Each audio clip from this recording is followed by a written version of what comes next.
آج جو مجھے موضوع دیا گیا ہے اس کے لیے میں نے سورہ اعراف کی آیت نمبر 157 کا آخری ٹکڑا جو ہے وہ آپ کو سنایا ہے۔ اس کا ایک پس منظر ہے، وہ جان لیجیے۔ آپ کو معلوم ہے کہ جب حضرت موسیٰ بنی اسرائیل کو لے کر مصر سے نکلے ہیں، اس کے بعد مرحلہ آیا کہ اللہ تعالیٰ نے حضرت موسیٰ کو کوہ طور پر طلب فرمایا تورات عطا کرنے کے لیے۔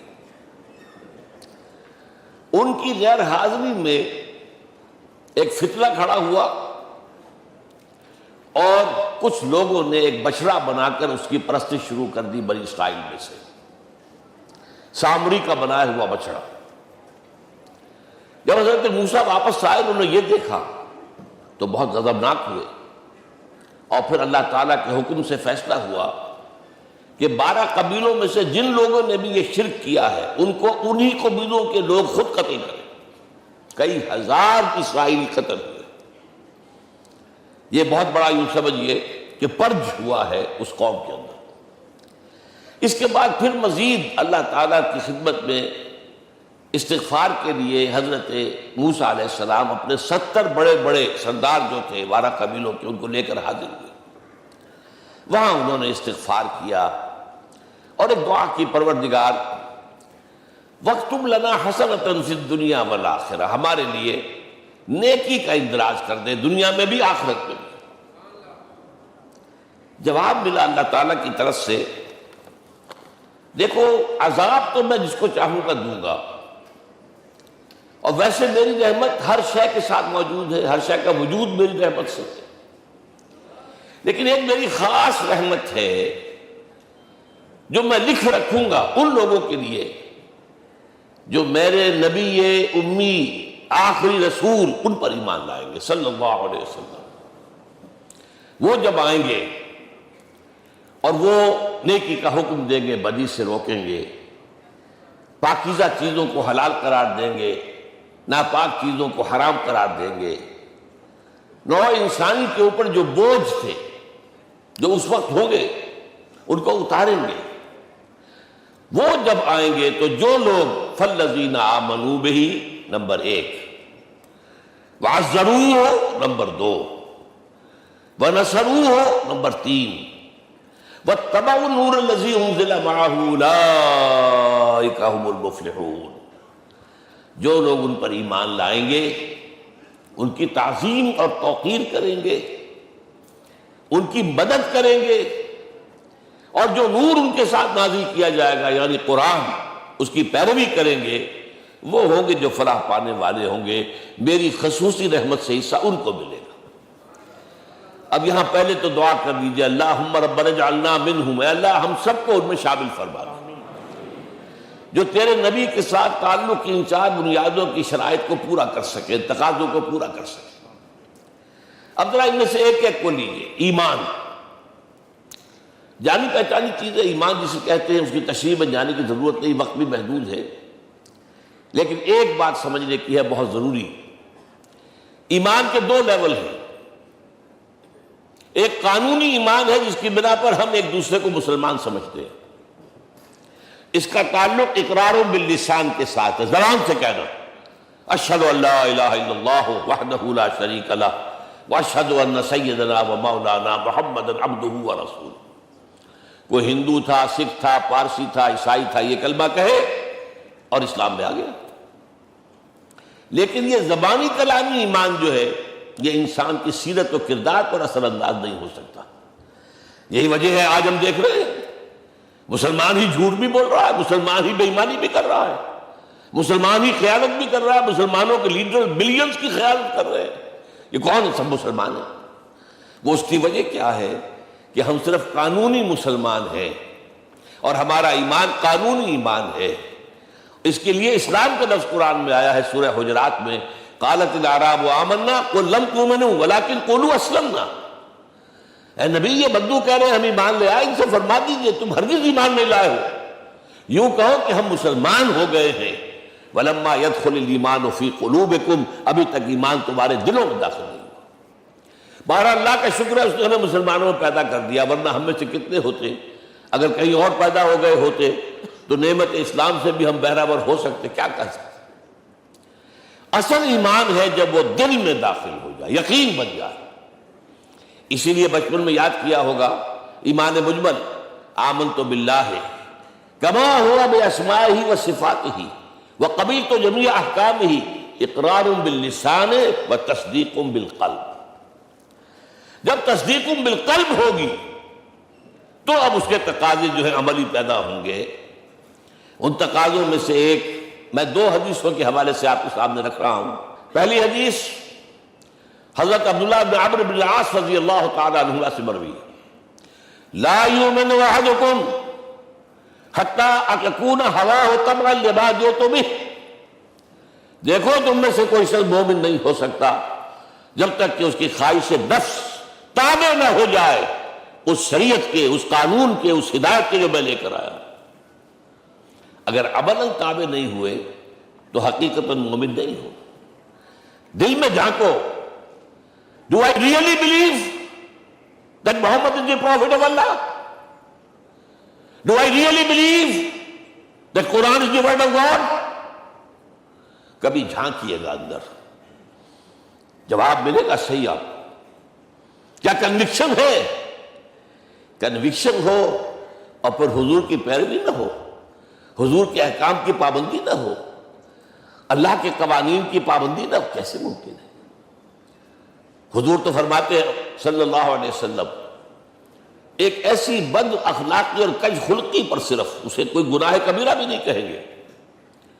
فرمایا ایک مرتبہ واللہ لا یؤمن، واللہ لا یؤمن، واللہ لا یؤمن، خدا کی قسم فلاں شخص مومن نہیں ہے، خدا کی قسم فلاں شخص مومن نہیں ہے، خدا کی قسم فلاں شخص مومن نہیں۔ صحابہ کانپ گئے، کون بدبخت ہے جس کے بارے میں فرمایا جا رہا؟ پوچھا گیا من یا رسول اللہ؟ جواب سنیے اور اپنے غریبانوں میں جھانکیے۔ وہ شخص الذی لا یامن جارہ بوائقہ، وہ شخص جس کی شرارتوں کی وجہ سے اس کا پڑوسی چین میں نہیں ہے، امن میں نہیں ہے، وہ مومن نہیں ہے، خدا کی قسم نہیں ہے، خدا کی قسم نہیں۔ کیسے علیحدہ کر لیں گے اس ایمان کو اعمال سے اور ایمان کو اخلاق سے؟ آگے چلیے، وہ جو حدیث حضرت ابو ہریرہ سے، اور یہ متفق علیہ، صرف بخاری کی نہیں ہے، بخاری جمع مسلم، لا یؤمن احدکم حتی اکون احب الیہ من والدہ وولدہ والناس اجمعین۔ تم میں سے کوئی شخص مومن نہیں ہو سکتا جب تک کہ میں اسے محبوب تر نہ ہو جاؤں، اپنے باپ سے بھی، اپنے بیٹے سے بھی، اور تمام انسانوں سے۔ جھانک لیجئے دل میں، صورتحال یہ ہے یا نہیں ہے؟ کیوں محبوب ہو جائیں؟ اس لیے کہ آپ کے ذریعے ہدایت ملی ہے، آپ کے ذریعے ہم اللہ سے جڑے ہیں، اور آپ کو معلوم ہے دنیا میں کوئی شاہ ہدایت نہیں، نعمت نہیں ہے جب تک کہ نعمت ہدایت نہ ہو۔ اگر صحت اچھی ہے، ہدایت نہیں ہے تو بدماشیاں کریں گے، کیا کریں گے؟ آپ کو معلوم ہے صحت اچھی جو ہے جا کے کھپے گی، اگر ہدایت نہیں ہے، اگر دولت ہے ہدایت نہیں، کیا کریں؟ گلچھر اڑائیں گے، عیاشیاں کریں گے، لوگوں پر اپنی دولت کا روب گاڑیں گے۔ اولاد ہے، ہدایت نہیں ہے، یہ اولاد سہان روح بھی بن جائے گی کہیں آپ کے لیے۔ کوئی شے نعمت نہیں ہے جب تک کہ نعمت ہدایت نہ ہو، اور ہدایت ہمیں ملی محمد رسول اللہ صلی اللہ علیہ وسلم کے ذریعے۔ تو آپ سے بڑھ کر محبوب کون ہوگا؟ اس کے ضمن میں ایک بڑا پیارا واقعہ آتا ہے۔ حضرت عمر سے پوچھتے ہیں حضور ایک مرتبہ، عمر تمہیں مجھ سے کتنی محبت ہے؟ اندازہ کیجئے کہ اس قدر اپنائیت کسی سے ہوتی ہے تب یہ سوال ہوتا ہے، عمر تمہیں مجھ سے کتنی محبت ہے؟ عرض کیا حضور مجھے آپ دنیا کے ہر انسان سے زیادہ محبوب ہیں۔ فرمایا اور اپنی جان سے؟ ذرا سا توقف کیا، دل میں جھانکا، ہاں حضور اب میں یہ بھی کہتا ہوں کہ میری جان سے بھی زیادہ عزیز ہے مجھے۔ آپ نے فرمایا الان عمر اب پہنچے ہو جو مقام ہے، اب درکار ہے، جو مطلوب ہے۔ تو محبت اس درجے کی، اطاعت اس درجے کی اگر نہیں ہے تو ایمان نہیں ہے۔ ہاں قانونی ایمان ہے، اب مسلمان ہے، اللہ کا شکر ہے، بہت بڑا فضل ہے۔ اب اگلے بات پر آئیے، الضروح، ان کی توقیر، ان کی تعظیم کرے۔ یہ تعظیم کس درجے میں؟ اب وقت بہت کم ہے، میں صرف آپ کو سورہ حجرات سے مثال دے رہا ہوں. فرمایا گیا یا ایھا الذین آمنوا لا ترفعوا اصواتکم فوق صوت النبی ولا تجہروا لہ بالقول کجہر بعضکم لبعض ان تحبط اعمالکم وانتم لا تشعرون. اے ایمان والو، کبھی اپنی آواز کو حضور کی آواز سے بلند تر نہ کر دینا. کبھی جس طرح بلند آواز سے ایک دوسرے سے بات کرتے ہو ایسے نہ کر بیٹھنا، مبادا تمہارے سارے اعمال حق ہو جائیں اور تمہیں پتہ بھی نہ چلے. تم تو کہو گے میں نے کوئی گناہ کبیرہ تو نہیں کیا، میں نے کوئی ڈاکہ نہیں ڈالا، چوری نہیں کی، کوئی زنا نہیں کیا، کوئی شراب نہیں پی. لیکن یہ سوء ادب، لا ترفعوا اصواتکم فوق صوت النبی ولا تجہروا لہ بالقول کجہر بعضکم لبعض ان تحبط اعمالکم وانتم لا تشعرون. یہاں ایک میں عملی بات بھی آپ کے سامنے رکھ دوں. صحابہ کے بارے میں تو بات سمجھ میں آ گئی کہ اپنی آوازیں پست رکھیں. ہم کیسے کریں؟ ہمارا ایک طرز عمل ہونا چاہیے. اگر کسی گفتگو میں کوئی شخص کہ حضور نے یہ فرمایا ہے، کبھی یہ نہ کہے میں نہیں مانتا. ہاں توقف کر لیں، بھائی میں تحقیق کروں گا کہ واقعی یہ حدیث صحیح ہے یا نہیں ہے. ٹھیک، ضروری نہیں کہ جو کہہ دے مان لیں آپ.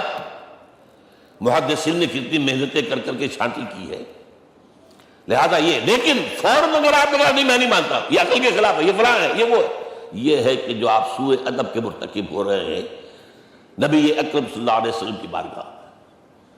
ہاں توقف کریں، غور کریں، تحقیق کریں، معلوم ہو کہ یہ حدیث پختہ نہیں ہے، مستند نہیں ہے، پھر دوسری بات ہے. اور یہ جان لیجئے ہمارا جو معاشرہ ہے اس کا ایک قانونی جو ہے احاطہ ہے. یہ بھی سورہ حجرات کی پہلی آیت ہے، یا ایھا الذین آمنوا لا تقدموا بین یدی اللہ ورسولہ. اللہ اور اس کے رسول کے احکام کا دائرہ ہے، اس کے اندر اندر رہو، باہر نہیں نکل سکتے. لیکن اس دائرے کے اندر ایک مرکزی شخصیت جس کی دل آویزی، جس کا حسن سلوک، جس کا حسن کردار، جس کا حسن اخلاق مرکز بن جائے، تمام لوگوں کی جذباتی محبت کا مرکز بن جائے، اگر یہ نہیں ہوگا تو معاشرہ مضبوط نہیں ہوگا. محض قانون اور دستور پر معاشرہ مضبوط نہیں ہوتا. کسی شخصیت، اب آپ کو معلوم ہے آخر ہندوستان کے معاشرے میں گاندھی کا ایک مقام ہے کہ نہیں؟ آخر یہ سارا معاملہ چل رہا ہے اس کے گرد کے نہیں؟ ماؤ تنگ کے معاملہ ہے کہ نہیں؟ یہ سارا معاملہ دنیا میں عام لوگ کہہ دیتے، ریشنلسٹ لوگ، کہ ان چیزوں کی کیا ضرورت ہے؟ بھائی قانون دیکھنا چاہیے، دستور دیکھنا چاہیے، حکم دیکھنا. نہیں بھائی، جذباتی وابستگی کہ ایک ہستی تو ایسی ہو کہ جس کے کچھ کہنے پر فوراً زبانیں بند ہو جائیں.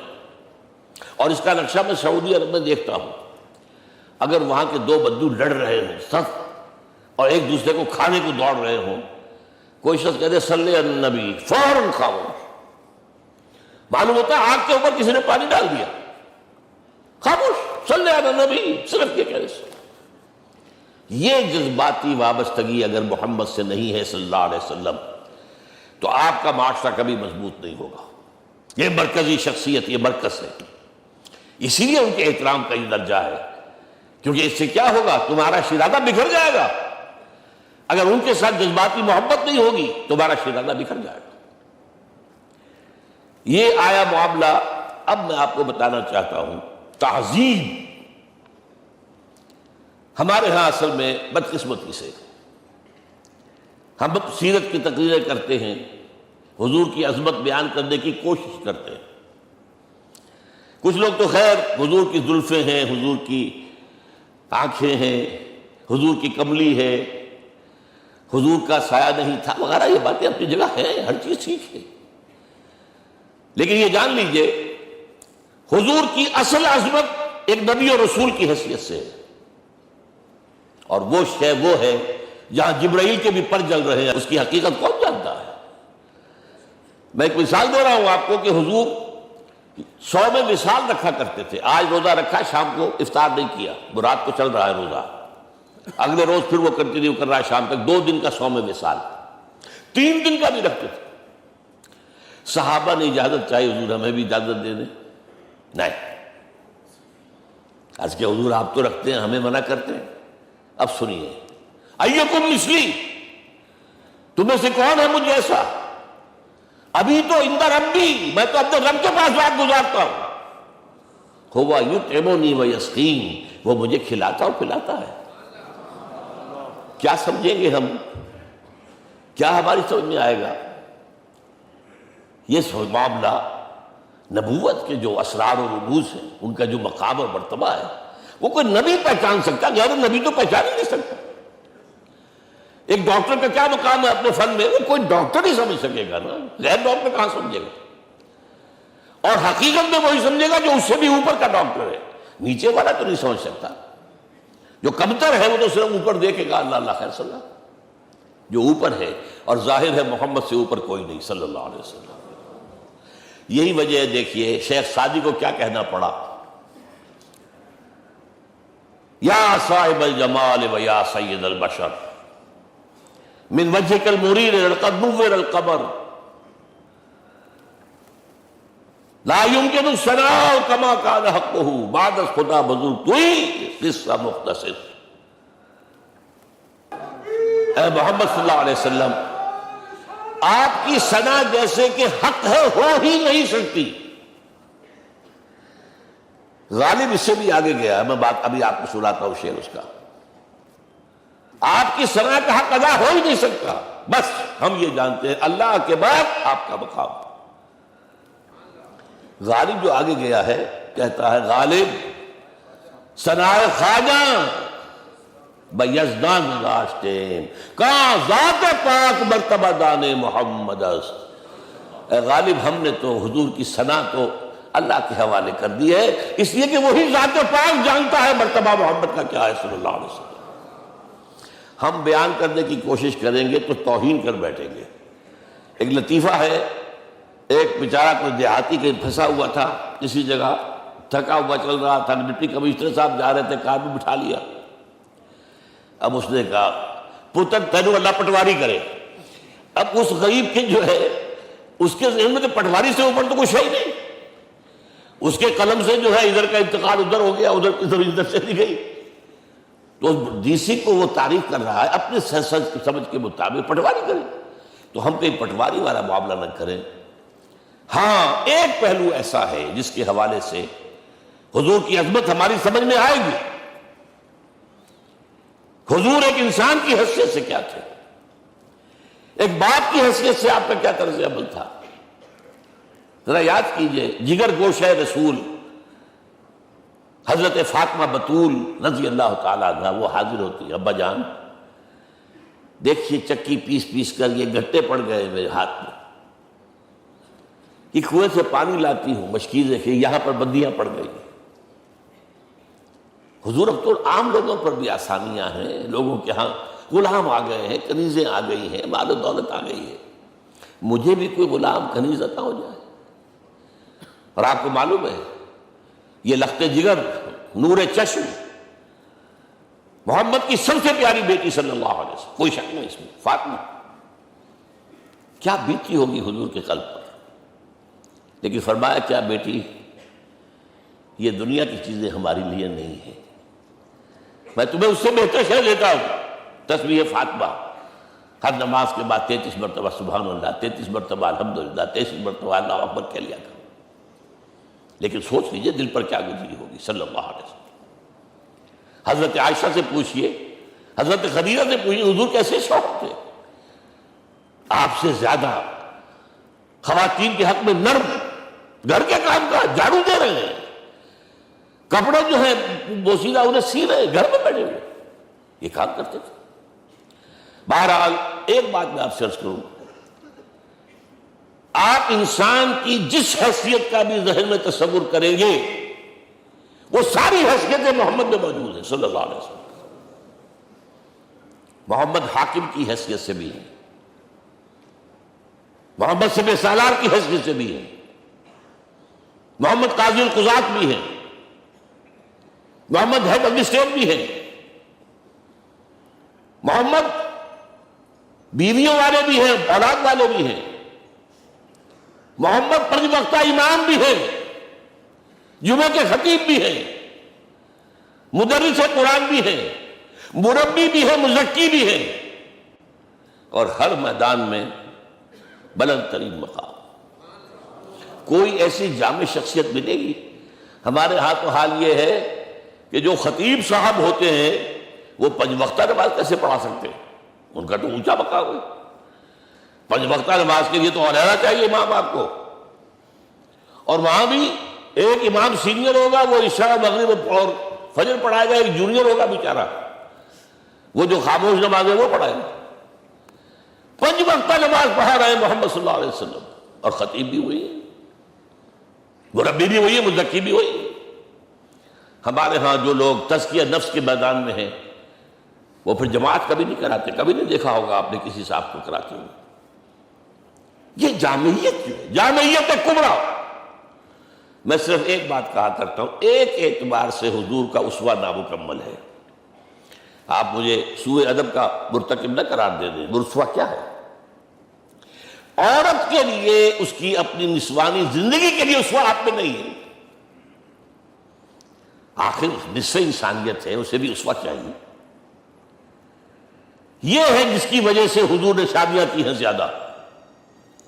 خواتین کے لیے اسوہ حضور کے ازواج مطہرات ہیں، اور ان میں سب سے بڑھ کر جو بالکل یوں سمجھیے کہ آغاز کے اندر نوجوانی میں آ گئی ہیں حضور کی خدمت میں، نہایت ذہین و فطین، انہوں نے پھر عورت کی زندگی کے لیے حضور کا جو طرز عمل تھا وہ انہوں نے بیان کیا، اس لیے سورہ احزاب کے اندر اس کا تذکرہ ہے، جہاں یہ آتا ہے لَقَدْ كَانَ لَكُمْ فِي رَسُولِ اللَّهِ أُسْوَةٌ حَسَنَةٌ، وہیں پر یا نساء النبی لستن کأحد من النساء، اے نبی کی بیویو تم عام عورتوں کے مانند نہیں ہو، تمہیں تو اسوہ بننا ہے امت کے لیے۔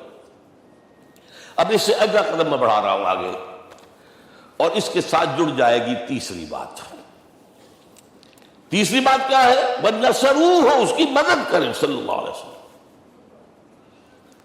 پہلی بات تو یہ نوٹ کیجئے، حضور انتہائی غیور انسان تھے، انتہائی غیور۔ یہ کہا جاتا ہے کہ اگر حضور گھوڑے اس میں سوار ہوتے تھے اونٹ پر، اور آپ کا کوڑا نیچے گر گیا تو آپ یہ کسی سے نہیں کہتے تھے کہ ذرا یہ میرا کوڑا مجھے پکڑا دینا، یہ بھی گوارا نہیں تھا، آپ اونٹ بٹھا کر نیچے اتر کر اپنا کوڑا خود اٹھاتے تھے۔ کسی سے اپنے ذاتی کام کے لیے کوئی مدد مانگنا امکان ہی نہیں۔ بلکہ ایک واقعہ تو وہ ہے جب بھی میں تذکرہ کرتا ہوں میری آنکھوں میں آنسو آ جاتے ہیں۔ یہ ہجرت کے وقت کا واقعہ ہے۔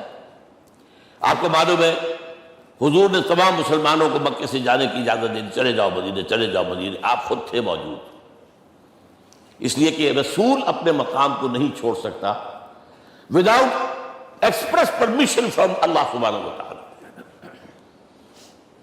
اب حضرت ابوبکر پوچھ رہے ہیں حضور اجازت آ گئی؟ نہیں آئی، آ گئی نہیں آئی، دن گزر رہے ہیں۔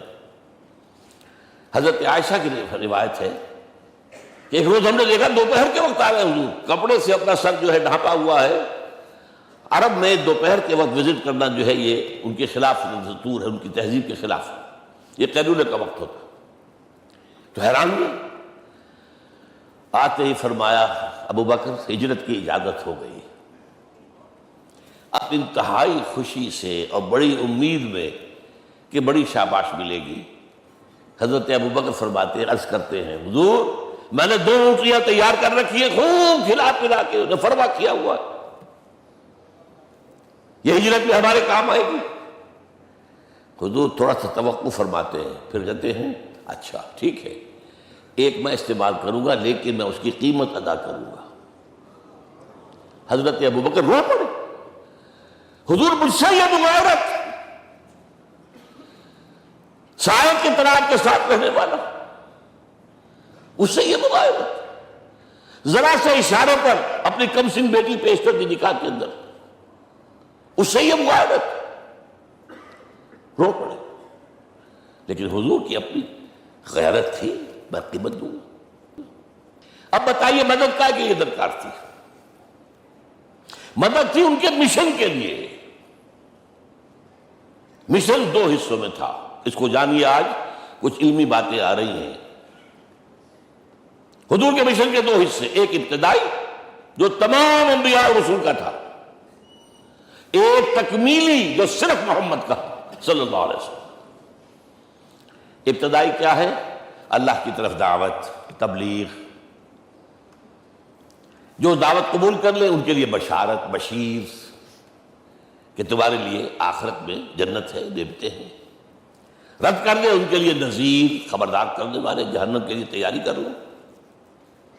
داعی اللہ، اللہ کی طرف بلانے والے، سراجا منیرا، روشنی کے چراغ۔ یہ حیثیتیں مشترک ہے تمام انبیاء کرام۔ تمام انبیاء بشیر بھی تھے، نذیر بھی تھے، داعی بھی تھے، سراج منیر بھی تھے، اگرچہ ان تمام حیثیتوں میں بھی حضور کا سب سے اونچا مقام علیحدہ نمایاں ہے، لیکن حیثیتیں بنیادی طور پر مشترک ہے۔ ایک حیثیت تکمیلی، اور وہ کیا ہے؟ اے نبی، جو دین آپ کو دیا گیا ہے صرف تبلیغ نہیں، صرف تعلیم نہیں، اس کو قائم کر کے دکھاؤ نظام زندگی کی حیثیت سے۔ 3 مرتبہ قرآن میں یہ الفاظ حضور کے لیے آئے ہیں، هو الذی ارسل رسولہ بالہدی ودین الحق لیظہرہ علی الدین کلہ۔ 3 دفعہ سورہ توبہ میں یہ الفاظ آئے، سورہ صف میں یہ الفاظ آئے، سورہ فتح میں یہ الفاظ آئے۔ وہی اللہ جس نے بھیجا ہے اپنے رسول کو صلی اللہ علیہ وسلم، الہدی قرآن حکیم، ہدایت کاملہ، اور نمبر 2 دین حق۔ یہ 2 چیزیں دے کر بھیجا، کس لیے؟ تاکہ اس دین کو غالب کرے پورے نظام زندگی پر۔ یہ معاملہ ذرا سوچئے، اور یہ حضور کے لیے 3 دفعہ، اور کسی اور نبی کے لیے 1 دفعہ بھی نہیں۔ قرآن مجید کے اس نقطے کو ذہن نشین کر لیجیے۔ اصل میں یہ کیا ہے؟ اسے ہم یوں کہیں گے، ایک ہے نبوت و رسالت، ایک ہے تکمیل نبوت و رسالت۔ ہمارے ہاں ختم نبوت کے اوپر تو زور دیا گیا ہے، اور صحیح دیا گیا ہے، ایمان کا ہمارا جز ہے۔ حضور کے بعد کسی نے بھی دعویٰ کیا نبوت کا، وہ جھوٹا کذاب دجال، جس نے مانا وہ بہرحال دائرہ اسلام سے خارج ہے، اور جو بھی کچھ ہوا کرے وہ۔ یہ چونکہ قانونی بات تھی، اس لیے اس کا حق ادا کیا علماء کرام نے۔ واقعہ یہ ہے کہ اس میں کوئی کمی نہیں رکھی، لیکن حضور کی فضیلت اس میں نہیں ہے۔ فرض کیجئے کہ نبوت چلی آ رہی تھی ہموار طور پر، ایک جگہ آ کے ختم ہو گئی، تو فضیلت کون سی ہوئی؟ نہیں، نبوت و رسالت تدریجاً ترقی کرتے ہوئے اپنے نقطۂ عروج کو پہنچ کر ختم ہوئی۔ یہ ہے فضیلت۔ اب آپ سوچئے، الہدیٰ دیا گیا حضور کو، تو کیا تورات میں ہدایت نہیں تھی؟ سورہ اعراف کی آیت ہے، سورہ مائدہ کی، انا انزلنا التوراۃ فیہا ھدی ونور۔ ہم نے نازل کی تھی تورات، اس میں ہدایت بھی تھی، نور بھی تھا۔ ہم مانتے ہیں اللہ کی کتاب تھی۔ وہی فرمایا ہے انجیل فیہا ھدی ونور، اس میں ہدایت بھی تھی، نور بھی تھا۔ پھر یہ الہدیٰ قرآن آیا۔ یہ کیا ہے؟ ہدایت نے درجہ بدرجہ ترقی کرتے ہوئے قرآن میں آ کر کامل ہو گئی، ہدایت کامل۔ وجہ کیا ہے؟ انسان کا شعور بھی تو درجہ بدرجہ بڑھا ہے۔ ایک وقت تھا ہمارا بچپن تھا، فکر کے اعتبار سے، سوچ کے اعتبار سے، علم کے اعتبار سے، ہمارے آباء و اجداد کبھی جو رہتے تھے غاروں کے اندر یا کبھی آئے ہیں تو کیا تھا ان کے پاس؟ اب اس وقت جو ہے کسی کو آپ پرائمری کے بچے کو پی ایچ ڈی ڈاکٹر رکھ دیجئے ٹیوٹر، تو کیا پڑھائے گا تو وہی جو پرائمری کا بچہ سمجھ سکے۔ لہذا وہ جو کہا گیا تھا آدم کو اس زمین کی خلافت دیتے، فَإِمَّا يَأْتِيَنَّكُم مِّنِّي هُدًى فَمَن تَبِعَ هُدَايَ فَلَا خَوْفٌ عَلَيْهِمْ وَلَا هُمْ يَحْزَنُونَ۔ یہ ہدایت رفتہ رفتہ آئے گی، آئے گی، آئے گی، آئے گی۔ اور یہ بات جان لیجئے، پروفیسر ڈاکٹر محمد شریف نے جو کتاب لکھی ہے فلسفے کی تاریخ پر، اس میں بتایا ہے کہ 1200 برس انسانی تاریخ کے بہت ہی پروڈکٹیو ہے فلسفیانہ فکر کے لیے۔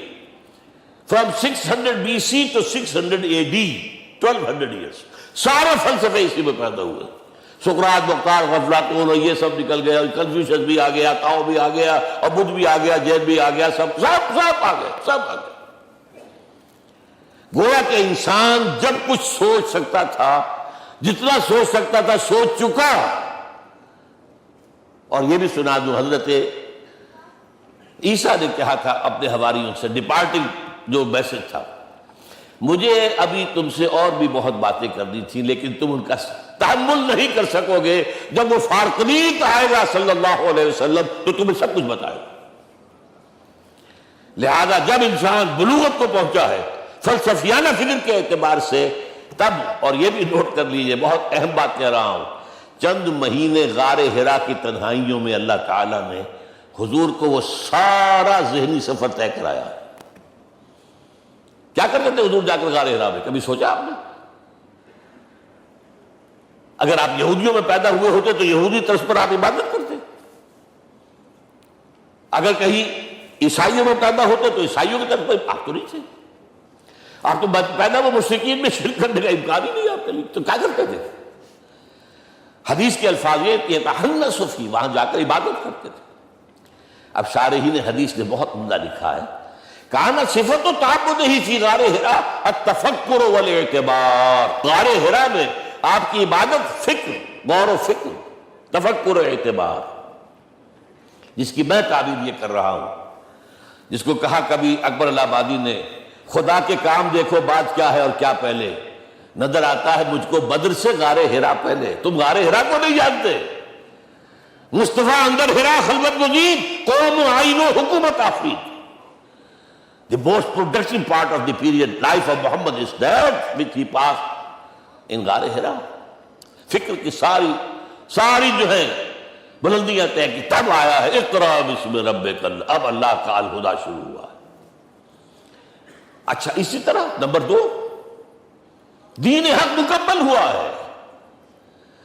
ورنہ جب ہم کبھی غاروں میں رہتے تھے کسی میونسپلٹی کا بھی سوال نہیں، نظام کسے کہیں گے؟ پھر یہ ہے کہ قبائلی نظام آیا، چلیے ایک شیخ ہے اس کا کہنا ماننا ہے سب کو، کچھ نظام تو بن گیا نا، اور نظام جہاں آئے گا جکڑ بندی ہو جائے گی۔ اب تم فلاں قبیلے کے شخص ہو، اس کا قبیلے کا سردار یہ، تمہیں حکم ماننا پڑے گا، اس قبیلے کی روایت یہ، تمہیں پیروی کرنی پڑے گی، you have to do it whether you like it or not۔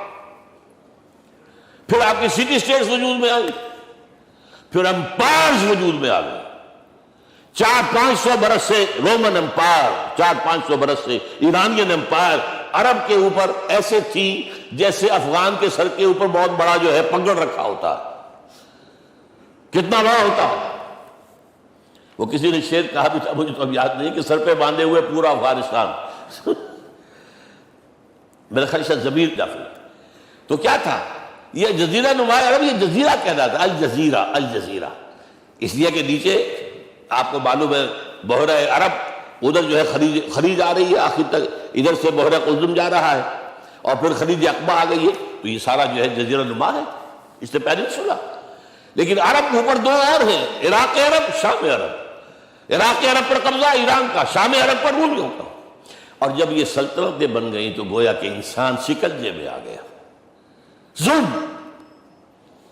محنت کرے کسان، عیش کرے جاگیردار، اور بادشاہ محل بنائے، لگان وہاں سے آ رہا ہے۔ از جفائے دے خدایاں کشتے دہقانہ خراب، کرگے پر بیٹھا ہوا کوئی کھدر بن رہا ہے، ٹیکس دو۔ بادشاہ محل بھی بنائے گا، یاشیاں بھی کرے گا، سارا نسوانی حسن جو ہے کوہ قاف کا لے آئے گا اپنے ہاں، اور پھر فوج بھی رکھے گا، ذرا تم نے گردن اٹھائی تو تمہاری سرکوبی کرنے کے لیے فوج تیار ہے۔ یہ جب جکڑ بند آئی ہے انسان پر، تب محمد کو بھیجا گیا ہے۔ دی لیبریٹر، اسے آزاد کرانے والا، دین حق دیا گیا۔ یہ دین حق قرآن مجید میں اسی لیے کہا گیا، یہ میں کہہ رہا ہوں تکمیل رسالت النبوت۔ الیوم اکملت لکم دینکم واتممت علیکم نعمتی ورضیت لکم الاسلام دینا۔ آج میں نے تمہارے لیے تمہارے دین کو کامل کر دیا ہے، یہ مکمل نظام زندگی ہم نے دیا ہے، پہلے تھا ہی نہیں۔ لہذا کسی اور نبی سے یہ نہیں کہا گیا کہ اس کو غالب کرو، میں نے آپ کو بتا دیا کہیں نہیں ہے، نہ نوح، نہ ہود، نہ صالح، نہ ابراہیم، نہ موسیٰ، نہ عیسیٰ، کوئی بھی نہیں۔ اور حضور سے کہا گیا یہ دین اب غالب کرو۔ اگر صرف تم کتاب میں لکھ کر دے جاؤ اور اس کے مثال پیش نہ کر سکو، دنیا کہے گی بہت اچھی شاعری ہے، آج بھی آپ کو معلوم ہے دی ریپبلک کتاب زندہ ہے، لیکن آج تک ایک دن کے لیے بھی وہ نظام پہ قائم ہوا ہے۔ ہم یہی کہیں گے کہ ٹھیک ہے، یہ جو ہے ایک خواب ہے، اللہ اللہ شاہ خرد، اس کے سوا کیا یوٹوپیا ہے، اس نظام کو قائم کر کے دکھاؤ۔ اب آپ اس کو اینالائز کر لیجئے، اچھی طرح سمجھ لیجئے۔ It was the revolutionary role which was assigned to محمد صلی اللہ علیہ وسلم۔ نظام کو بدلنا، اسی کا نام تو انقلاب ہے۔ انقلاب کسے کہتے ہیں؟ دنیا میں دو نظام ایک جگہ نہیں ہو سکتے، مذہب 100 بھی ہو سکتے ایک جگہ۔ مذہب لمیٹڈ ہے، آپ کی ذاتی زندگی، آپ کے کچھ عقائد ہیں، کچھ عبادات ہیں، کچھ رسومات ہیں، کچھ سوشل رائٹس ہیں، یہ ہے بس۔ تو یہ تو 100 بھی دے کین کو ایگزسٹ۔ امریکہ میں کتنے ہیں؟ مسلمان گئے مسجدیں بنا لی ہیں، ہندو گئے مندر بنا لیے ہیں، سکھ گئے ہیں ان کے جو گردوارے بنے ہوئے ہیں، صلوتے یعنی یہودیوں کے عیسائیوں سے تو بے شمار ہے ہی ہے، لیکن ہے ہمہ مذہب۔ لیکن دین تو دو نہیں ہو سکتے، یا ڈیموکریسی ہوگی یا بادشاہت ہوگی، ایک تو دو تو نہیں ہو سکتے، یا کیپٹلزم ہوگا یا سوشلزم ہوگا، دو تو نہیں ہو سکتے، یا تھیوکریسی ہوگی یا ڈیموکریسی ہوگی، دو نہیں ہو سکتے۔ اور یہ بھی آپ کو معلوم ہے دنیا میں کہیں ویکیوم نہیں ہے نظام کے اعتبار سے، کبھی نہیں رہا ہے، ہر ایک نظام موجود ہے۔ آپ کوئی دوسرا نظام لانا چاہتے ہیں، پہلے اس کو جڑ سے اکھیڑنا پڑے گا۔ گفت رومی ہر بنائے کہنا کا باداں کنند، تو نہ دانی اولا تعمیر را ویرا کنند۔ رومی نے کہا ہے کہ دیکھو، اگر کوئی نئی تعمیر تمہیں کرنی ہو تو تم جانتے نہیں ہو پہلے پرانی تعمیر کو گرانا پڑتا ہے، پہلے آپ نظام جڑ سے کھینچ کر پھینکیں گے باہر، تب نظام لائیں گے نا۔ اور یہ ظاہر بات ہے جو نظام بھی ہے اس کے ساتھ ویسٹڈ انٹرسٹ ہے، اس کے ساتھ پریولیج کلاسز ہیں، دے وانٹ اسٹیٹس کو، وہ کوئی تبدیلی نہیں ماننے کو تیار، کیونکہ اسی نظام کی شاخوں پر تو ان کے گھونسلے بنے ہوئے، وہیں سے تو مفادات ان کے وابستہ ہے۔ لہذا نظام جو ہے بدلنے کے لیے جانیں دینی پڑتی ہے، خون بہانا پڑتا ہے، جان جوکھوں کا کام کرنا پڑتا ہے، اس کے بغیر نظام نہیں بدلتا۔ اور محمد کا رول صلی اللہ علیہ وسلم، یہ ہے وہ عظمت محمد کی جو انسان نے پہچانی ہے۔ میں 3 گواہیاں آپ کے سامنے پیش کر رہا ہوں، 1 from the east, 2 from the west, 3 کئی ملوے ہے۔ یہی لاہور 1920، یہاں ایک بریڈلا ہال ہوتا تھا، اس بریڈلا ہال میں ایم این رائے کی ایک تقریر۔ And who was M N Roy? Personal friend of Lenin, member of the Communist International. He knew what revolution is, اور اس نے ہسٹوریکل رول آف اسلام تقریر کی لاہور کے اندر 1920 میں، اور اس نے کہا تاریخ انسانی کا عظیم ترین انقلاب وہ تھا جو محمد نے برپا کیا صلی اللہ علیہ وسلم۔ میں تو اس کی ذہانت کی داد دیے بغیر نہیں رہا۔ اس نے کہا بعض مورخین یہ جو فتوحات کی ہیں صحابہ کرام نے، ان کو سمجھ بیٹھتے ہیں جیسے اٹیلا نے فتوحات کی ہیں، یا چنگیز خان نے کی ہے، یا کسی اور، کہاں وہ کہاں یہ، وہاں صرف تباہی آتی تھی۔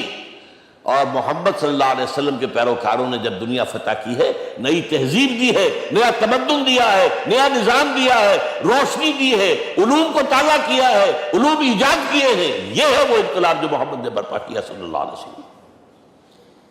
یہ کتاب آج بھی ہندوستان میں چھپتی ہے، بمبئی میں، دی ہسٹوریکل رول آف اسلام۔ اور میں سمجھتا ہوں کہ ہندو ہے، کمیونسٹ ہے، اور گواہی دے رہا ہے۔ دوسرا، یہ تو چونکہ بڑی ریسنٹ پاسٹ کی بات ہے، ڈاکٹر مائیکل ہارٹ ایک کتاب لکھتا ہے دی 100، اور اس کا سب ٹائٹل کیا ہے؟ A selection and gradation of the 100 most influential personalities of the human race, human history۔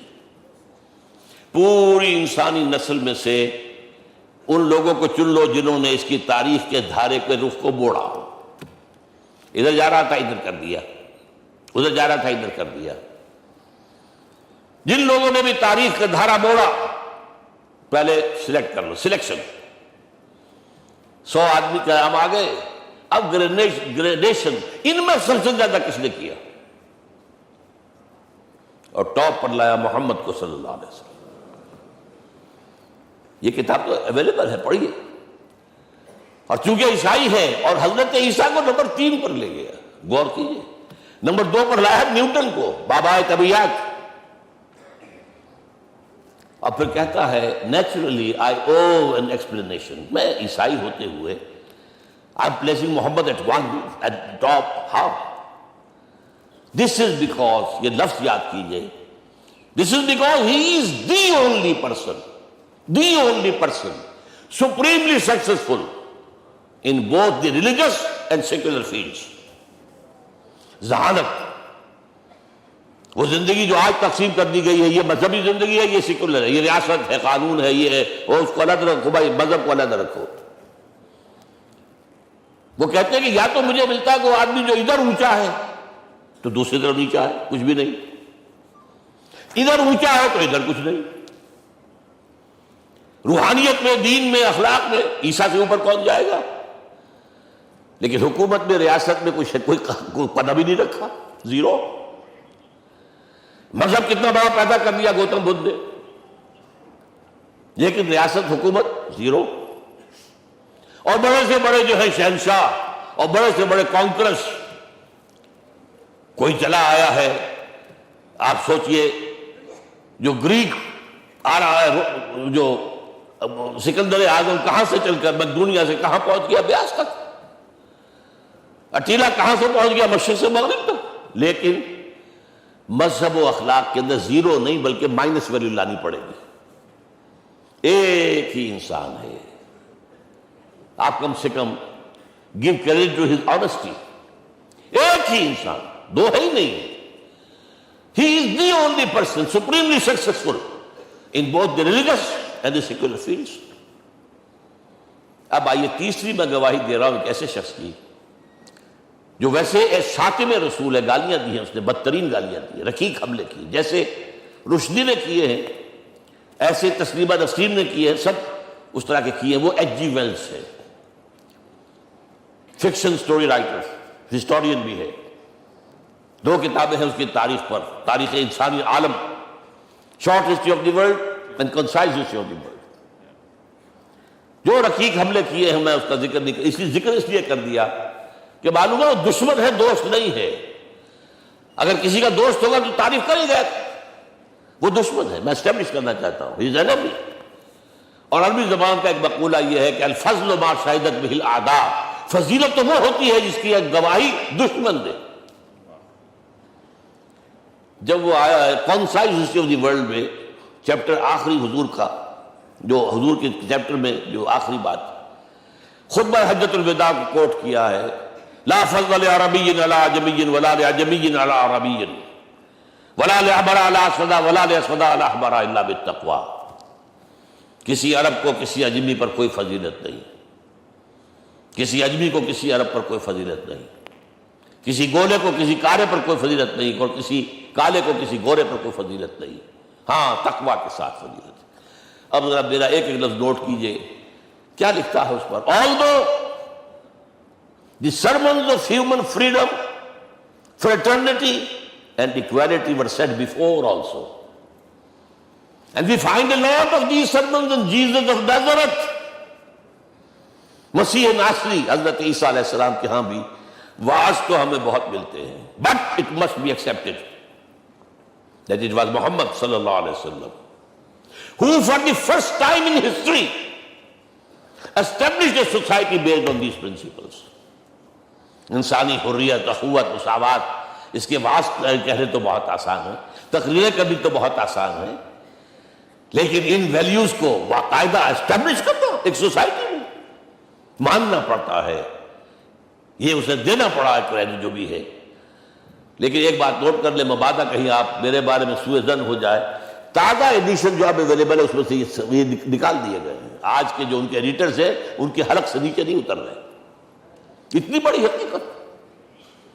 آپ پنجاب لائبریری یا پبلک لائبریری سے جا کے پرانا ایڈیشن لیجئے، concise history of the world کے اندر آپ کو یہ الفاظ مل جائے گے. Although the sermons of human fraternity, freedom and equality were said before also, And we have a lot of these sermons in Jesus of Nazareth. But it must be accepted that it was Muhammad sallallahu alaihi wasallam who for the first time in history established a society based on these principles. اب یہ جو mission میں نے آپ کے سامنے رکھا، ایک بنیادی مشن قرآن کی تبلیغ کرو، تبلیغ کرو، تبلیغ کرو، تبلیغ کرو. یا ایھا رسول بلغ ما انزل الیک من ربک وان لم تفعل فما بلغت رسالتہ. نمبر 2، جو دین حق دیا اسے غالب کرو، قائم کرو، نافذ کرو، اس کی مثال پیش کرو دنیا کے سامنے.